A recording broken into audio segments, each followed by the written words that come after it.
Hey up people, I'm going to show you how to quickly change your PlayStation Network Online ID on your PlayStation 5 in this quick tutorial, so let's get going.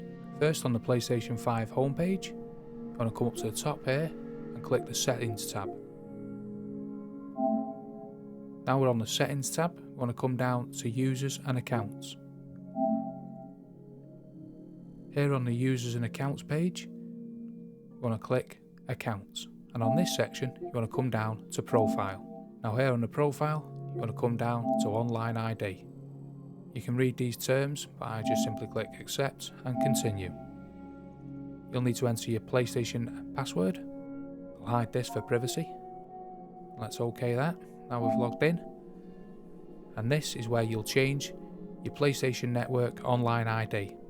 You simply click this box here and enter a new online ID. This is free, as you can see here, the first change you ever make to it. However, if you ever come to change it again, you will need to pay $7.99 or whatever currency you are working in.